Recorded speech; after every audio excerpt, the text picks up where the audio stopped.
Hi, everybody. Thanks for joining us. For those of you who don't know me, my name is Peter Llewellyn. I run the services at MedComms so information services, activities, resources for people who work in and around medical communications, medical education, medical publishing, and the associated businesses, and so on. So there's lots to go and have a look at. Specifically, I have tried for a number of years to champion the MedComms freelancers. And today we are talking all about freelancing. You'll find a service at medcommsworkbook.com, which is in part a very stupidly simple way of people being able to get a message to freelancers that they want some help.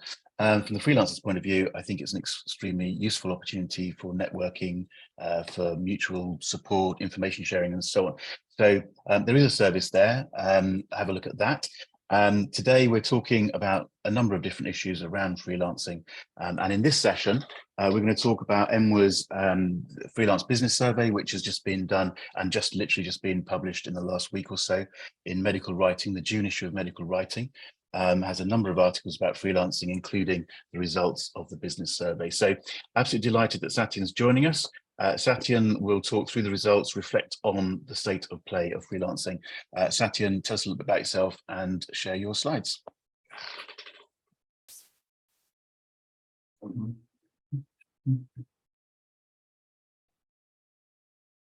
All right, firstly, thank you, Peter, for not just organizing this webinar, but for also letting me have the opportunity to present some insightful data from the most recent Freelance Business Survey. Now, before we get into the detail or interesting data from the survey, I think I need to give a little bit of more background as to how EMWA plays a role in this. And so I'll start by introducing myself. I am a freelance medical writer based in Germany, and I come with a background of biomedical research. So about 13 years back, I had my first shot at writing a manuscript for a clinical trial. Thereafter, it was so interesting, I thought of shifting my career track from research to medical writing. I started my freelance medical consultancy in Germany in 2015. And ever since, I've not just been a freelance medical writer, but also an EMWA member and a volunteer.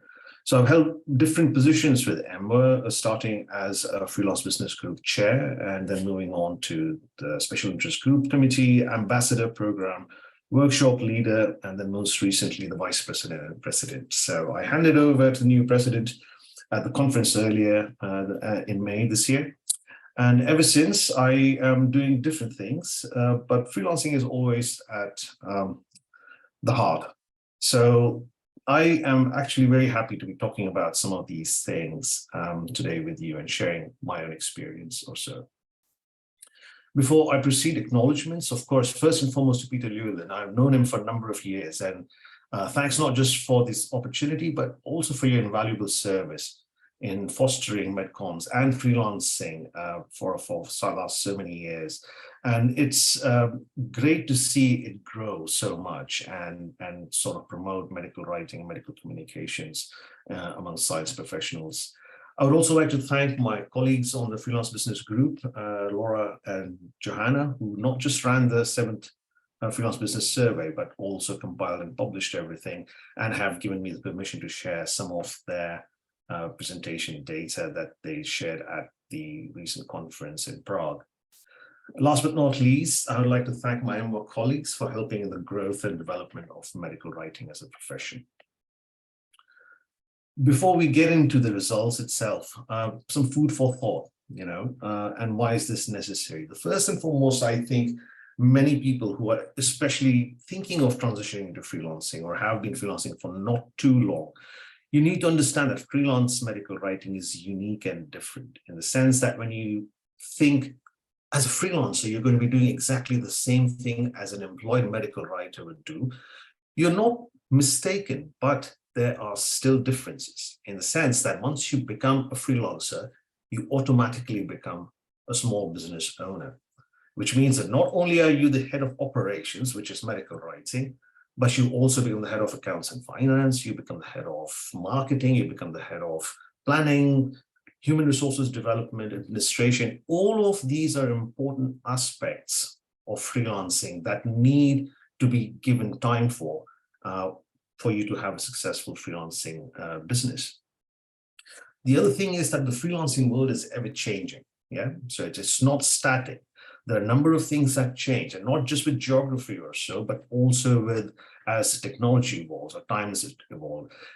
Back in the day, or when I say back in the day, when I started freelancing, something like graphical abstracts, but they were never in the realm of medical communications. But now, increasingly more number of graphic designers are getting into freelance medical writing. So this whole thing is in such a big flux that for you to have a successful freelance business, you always need to have a finger on the pulse. Yeah. Now at EMWA, we have realized this a long time back, and perhaps for a very good reason, because almost a third of EMWA's membership are freelancers. Yeah. So that's a significant number. We have about 1,400 members at present. So you can imagine about 400 or 500 of them being freelancing. The other flux in freelancing is that people never stay as a freelancer for lifelong. Perhaps some do, but more often than not, it depends on how your situation changes. So there's a shift from those who are employed who go into freelancing, and then at some later stage may decide to go back into an employment or not. So there's never a constant number, but the thing is the practices change, yeah? And so what we at EMWA do is, so that we are in touch with what's happening in a more contemporary sense, we conduct the Freelance Business Survey. So now this is the 7th one. It's conducted every 3 years. So obviously we've been doing it for about 20 odd years. And the reason is so that we can share with our membership. In the past, it used to be the membership, but now with open access, the data that we generate is then shared with the freelancing community at large. So everybody stands to benefit. And that's what I'm going to be doing today, is briefly touching on some of these items. It was a very comprehensive survey. You'll find the link here on the screen, and it's also there on Peter's post on LinkedIn. So if you want to go through it, and I suggest you do, please go through the article. It's a very comprehensive article that gives you a snapshot of what's going on. Now, before we discuss survey results, I would like to offer an important caveat here. The thing is that survey results are always dependent on the responses from the participants. So as much as we want them to be completely representative of the freelancing community as a whole, there are going to be regional variations. For example, Western Europe versus Eastern Europe, or Europe as a whole versus the rest of the world. Yeah. So hopefully what you see here and in the survey as a whole will help you in at least get to understand some of the trends that are happening in the freelance medical communications world. Yeah. The other thing is, I will apologize for this up front. Some of the slides are going to be very busy. Lots of numbers and sort of things. I do not want you to fixate on those. Rather, please pay attention to, say, a trend that I'll sort of mark out. So that's because that's what's going to help you perhaps more, or even encourage you. Yeah. So let's dive in. Just looking at general demographic of what tends to be, how are our freelancers? There's a preponderance of women in the freelance medical writing world. Obviously, perhaps, and there could be some reasons by the survey, you can't gauge those. It's just probably the freedom, the sort of flexibility that freelancing offers is more attractive to women than men. We never know. But overwhelmingly, in the freelancing world, even in the medical writing world, you see there's a preponderance of women over men.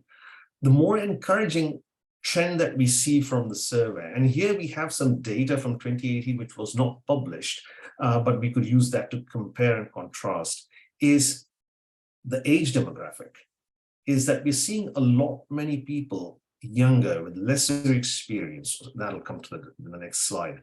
You see an almost 50% increase in the number of the proportion of participants who are at a younger age. When it comes to what kind of experience these people have, again, if you look at it, almost half the number of participants had less than 5 years of experience. Now, again, how to explain this sort of a trend? It could be a lot because of the canvassing that's being done, the propagating of the profession as such of medical writing and freelancing. at the same time that we've been doing. So medical writing is in itself becoming a career that is attractive to those who are coming from academia, just finishing up their PhDs or postdocs. This is a side that probably means that we are doing enough to sort of create awareness of the profession itself. Yeah. And why freelancing? Because of the freedom and the flexibility it offers. A lot of people, instead of just fixating on being employed, although the security that employment offers is much higher, are willing to take a chance and go into freelancing. Occupation status, as expected, most freelancers, about more than 2/3, are full-time freelancers. But a new trend that's coming up is the hybrid mode. Now, again, what a hybrid mode means that there are those who, for part of their time, are employed, and for part of their time are freelancing. And that's exactly what I am doing at the moment, because about 3 years back, when I started, I was a full-time freelancer. About 3 years back, I had what I would call, for me, a dream job. It was clinical cancer research, working with clinicians on registries and database from a cancer hospital where I'm working half-time. And it was too good an opportunity to pass. So I said, yes, that's what I'll do. So that's what I do now, is half the time I work on looking at clinical data for my institute, and the remainder of the time I spend in freelancing. And this is now also sort of becoming a trend with most employers who may not want to hire a medical writer for a full-time position, for example. They are perfectly okay with the prospective employee working as a freelancer as well. What does a working week look like for a freelancer? If you may ask, the trend or general thought is that when you're freelancing, you have to kind of work yourselves to death. It's not necessarily the case. A small proportion work more than 40 hours a week. And I, again, going out on a limb, I presume that these are mostly new freelancers. When you're trying to get as many clients as possible, as many projects as possible, then you have that. But for most people, there's a good work-life balance for freelancers, which is a very important and an interesting trend. This could also reflect that a lot of them are working in the hybrid mode, which means that the number of hours that they have remaining for freelancing is not much, which also works fine. If you have a part-time job that takes care of your bills, etc., then you can always play around with the number of hours that you're willing to freelance. Services provided, when we think of MedComms or medical writing, you think writing and editing are the mainstay of the profession. But it's not necessarily that way. Over the last few years, there have been a number of services that freelancers are adding on. And that's, again, because to cast the net wide, and there are a number of requirements from clients. So the more services you offer, the more clients you have, and obviously the more successful your freelance business is going to be. So it's not like a master of one, but it's a jack of all trades sort of a trend that you see. Again, busy slide, don't read everything. Here, what I would like to say is, besides the survey, besides giving you hourly rates, what you could probably negotiate with your clients, the interesting trend I see in here is for regulatory writing versus non-regulatory writing. There used to be a huge disparity between the rates. About 6 or 7 years back, when a new freelancer would come up to me and say, I want to get into regulatory writing. And the reason almost always was because it's a much better paid sort of freelance work. Over the years, especially, I don't know if this is post-pandemic or so, where there's a lot of MedComms kind of work available. There's a demand for medical writers in MedComms, which means that the rates for MedComms has also gone up. And this is very encouraging, I think, for both those who do comms writing as well as those who do regulatory writing. Yeah. Again, busy slide, but the trend here is, look at the number of years of experience on the very topmost row. It's anyone with less than 5 years of experience. There does not tend to be much of a difference in the rates. Okay, I agree, there's a huge variance there. The range is quite wide, but at the same time, the median rates tend to be in and around the same. Yeah. So it's not necessary that when you start off in a freelancing, if you get a regulatory project that you're going to necessarily get paid much higher than what if you get a MedComms project. So perhaps don't let that be a sort of a thing, something as a criteria for you to decide what to go in for. The rates more or less are the same. Again, we are not factoring in geographic differences because rates tend to be much lower in the rest of the world, or probably even in Eastern Europe as compared to Western Europe. But you, in general, get an idea, a ballpark estimate on what you could expect for a project. Yeah. Another interesting thing I got from this is marketing. For a freelancer, the most important thing, which I have realized in the last 8 years in the business, is creating an awareness. The way I did that is simply by making myself available, investing in EMWA conferences, networking with people. Yeah, there are different avenues. Of course, you have social media, website, you have directories, you can even contact direct potential clients, etc. And from 2018 to 2023, there seems to be a downward trend in advertising or self-marketing. Now, when I went back and looked at the actual, and yeah, here you see at least there's a rise in the number of people who are doing nothing to sort of self-promote. And then you go and look at the actual survey results and you see why this is. And this is very true, holds very true, is most of the business in the freelancing world comes from repeat clients. So once you have done a good job for a client, they don't want to let you go. Yeah. And once you have your hands full, what sense does it make in marketing and creating a visibility? Yes, sure, you can have your profile up there and all that, but you do not want to invest much time in there because you basically do not have time remaining for other clients. Yeah. So these are some of the trends. To summarize, I would say that there's an increase, even if it's moderate, there's an increase in demand for freelance medical writing. This is a very encouraging trend that we note. Is probably about 8 years back, it was not easy to get freelance projects either, because of course it's a big leap of faith for the client. Yeah, but now more and more clients are becoming used to the idea of having freelance medical writers do their work. Yeah, and this is true both for MedComms and regulatory writing.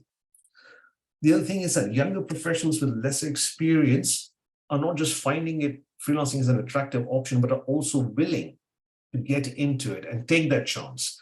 And I think it feeds forward in both ways, because you could either sit and keep applying for jobs, or you could create a sort of a track record for yourself. Even if you're a freelancer, it goes on your resume and it builds up, right?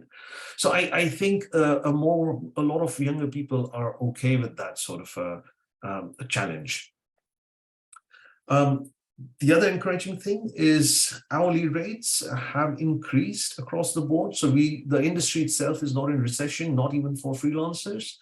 And last but not least, that the gap of the rates between MedComms and regulatory writing, especially for people who are not as experienced or seniors in the industry, seems to be narrowing. So which means that whether you as a fresh freelancer or a soon-to-be freelancer, you have a reasonable amount chance of making good money, whether you choose for MedComms or regulatory writing. So that's it. I strongly suggest going through the whole survey. The results are open access, so go through them. You might find them very interesting. Yeah, so that's it from my side. I think we are on time and we can take a few questions. Excellent. Okay, thanks, Satyen. And can we lose those slides then? Thank you very much for that. So I'd encourage anybody watching this to go and read the full paper. Are we going to lose the slides, Satyen? Shall I stop sharing? Yeah, there you go. Yeah, perfect. Yeah, that's right. So anybody watching this can find the full paper over. The easiest thing to do is go to the EMWA website and look for the journal section. And there's a lot of data in there. In the next few minutes, firstly, to the audience that are here today, please throw some questions at us and we'll try and deal with them. But Satyen, there were a couple of things that stood out for me, I think, in there. And any survey like this, I'm sorry if you said this, I don't think you did actually, but let's just be clear on this. The survey was run at the beginning of this year, wasn't it? Sort of January, February time, and Yes. published in June, yeah? Now, without getting bogged down in this, we're currently in June 2023. There's been a lot of discussion, certainly over the last 3 or 4 months, about how, freelancing, some freelancers in some areas are certainly quieter than they have been used to. And there's obviously a mixed picture out there. So I just wonder what your view on that is, and from a sort of an EMWA European type of point of view. Do you see that? Do you see differences? But there's been a lot of discussion about how there has been for some people a lot less work.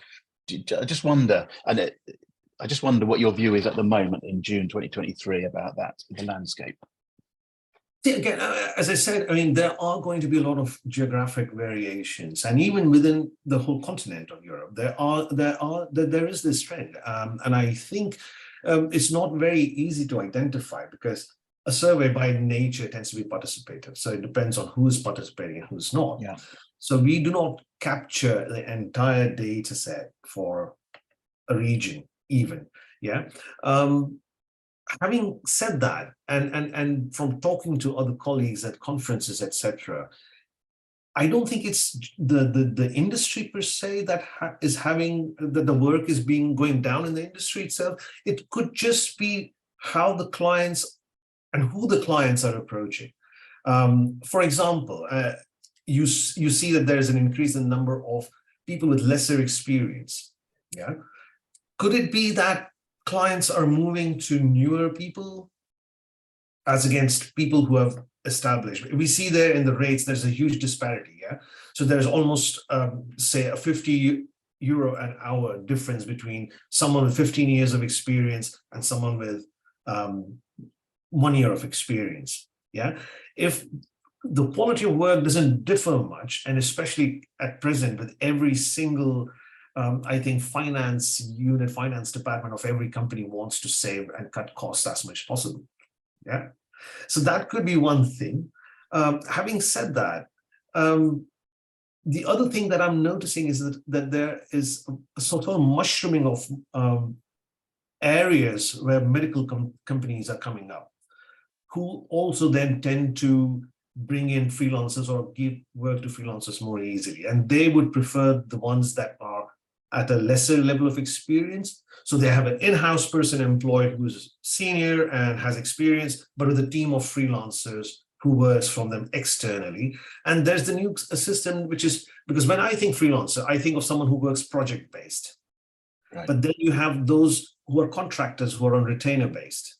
So probably like 20.25 FTE or 0.5 FTE. And are these represented in freelancers? No, they're not. They're sort of like semi-employed kind of situation. I think it's a very mixed picture out there, and it'll be, I mean, again, I would just put the message out to the people watching this at the moment. Please share your thoughts on this as well. And again, it's interesting that the data seems to show that a lot more younger people with less experience are coming into the business. Just out of interest, and just from a personal point of view, Satyen, what's your recommendation to somebody as to whether they should have experience in the industry before going freelancing, as opposed to coming straight into freelancing from, say, from academia? And I know that there's nothing, there's no rules. I mean, you can do what works for you, but what's your gut feeling? Do you recommend people get some industry experience first? I don't think it's necessary, because as I said, with a freelancer, the thing is that you can't, the industry tends to, sorry about this, is probably my belief, but in industry, you tend to get pigeonholed in a particular kind of documentation or writing or so. So if you're good at something, they want you to continue doing that. When you're a freelancer, you can't just say that, hey, my specialty is just doing abstracts, because that limits your pool of clients, right? So I think when you get into freelancing, as long as you have an idea of what's required for each kind of work, and there's a systematic work procedure that you're aware of. For example, when you write a manuscript, you draft a skeleton, you have a couple of drafts going back and forth, how the whole procedure works. I think that's more important. So when you speak to or network with senior writers at conferences or online or so, they might be able to give you a few pointers. And the rest, I think, if you have to straddle the fine line between confidence and overconfidence, yes, you should know what you're talking about. And that's, I think, impresses clients more than a track record of some certain number of years, because then your expectations for rates also rise, which may not match with the clients. Okay. I mean, I think there's an interesting discussion there. We probably haven't got time for it, but medical writing is a very broad spectrum of activity, and I guess from a personal point of view, and focusing more on the MedCom side, where it's a specialist business, there's more of an expectation that you've got specialist MedComs experience before you go into freelancing, sort of thing. But it is a mixed picture out there. The other point that fascinates me and obviously upsets me a little bit, if that's not too strong a word, that your data seems to clearly show that people aren't so interested in going out and marketing themselves and networking and such like. And I heard what you said, but it is, again, interesting, because as a little business, which is, as you said, what a freelancer is, you need to go out and market yourself, don't you? And it's all very well if the work's coming in at the moment, but what happens if you wake up tomorrow and your client said no? So I think the whole marketing aspect is really interesting. The fact that your figures would suggest that people are doing less, I find absolutely fascinating. What do you think of that? You just look at 2 time points here, and based on respondents who may or may not be the same for either one. What I think is my advice to new freelancer of anyone with whatever experience is, you never stop networking. Yeah, because that's how you get to know of these trends. The surveys are all fine and sure, but you get a more nuanced understanding only by networking with freelancers from different countries and some such. Yeah, and of course, I think that's a very critical part of running a business, is how much you network. And you, I mean, you said you've been very involved with EMWA. I mean, that's a good example of a professional organisation that provides lots of opportunity to meet other people and to network and to learn from each other and so on. I mean, your experience would be very much behind encouraging people to join in with those activities, wouldn't it? Yep. Okay. And I mean, okay. A lot of, yeah, go ahead. Yeah, sorry, we've run out of time, but I was just having a look at the chat that's coming in, and there's a number of comments about rates at the moment. I mean, that could be a whole webinar in itself. There's very little public data out there, which is why I like surveys like this. There's lots of caveats, and we've covered some of them. It's not a rate card that someone new to freelancing should just take, but it is useful to see data like this and get a sense of what's going on.